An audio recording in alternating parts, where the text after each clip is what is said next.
আমাদের জীবনসাথী চ্যানেলে গিলে মিঠে রান্না নিয়ে এসেছি। দেখেন, তার জন্য আলুগুলো আমি কেটে ভেজে নিচ্ছি লবণ হলুদ দিয়ে।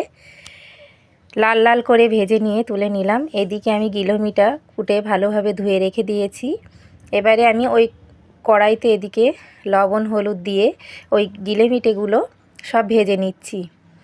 ভালোভাবে ভেজে নেব সবগুলো, একটু লবণ হলুদ দিয়ে আমি ভেজে নেব এগুলোকে।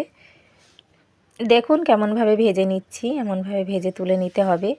কার কার ভালো লাগে মিঠে রান্না অবশ্যই কমেন্টে জানাবেন। দেখুন ভেজে তুলে নেওয়া হয়ে গিয়েছে, কত তেল বার হয়েছে। এবারে আমি এগুলোকে ভালোভাবে রান্না করব।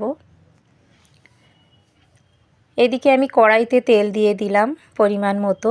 তেজপাতা, পেঁয়াজ কুচি, লঙ্কা কুচি সব দিয়ে নেড়ে চেড়ে নেব। নিয়ে একটু লঙ্কার গুঁড়ো দিয়ে অল্প হালকা একটু পানি দিয়ে দিলাম।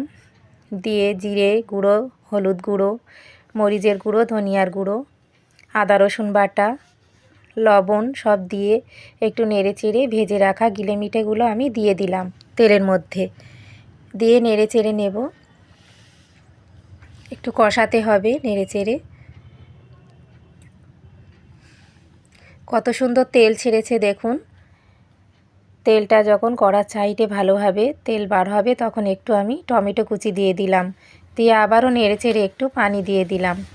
হালকা কষা ঝোল দেব, দিয়ে নেড়ে চেড়ে কষাতে হবে। দিয়ে আমি ওর মধ্যে ভেজে রাখা আলুগুলো ঢেলে দিলাম। দিয়ে আবারও ভালোভাবে নেড়ে চেড়ে নেব। নিয়ে একটু কষাতে হবে। কত সুন্দর কালার এসেছে। এবারে আমি একটু ঝোল দিয়ে দিলাম, পরিমাণ মতো ঝোল দিয়ে দেব। দিয়ে আমি 2-3 মিনিট পর আমি একটু গরম মশলার গুঁড়ো, জিরে মরিচের গুঁড়ো দিয়ে দিলাম। দিয়ে ঢাকনা দিয়ে দিলাম। দেখুন রেডি হয়ে গিয়েছে আমার গিলোমিটে রান্না। কেমন হয়েছে অবশ্যই কমেন্টে জানাবেন। ও ভালো লাগলে একটু লাইক কমেন্ট শেয়ার করবেন।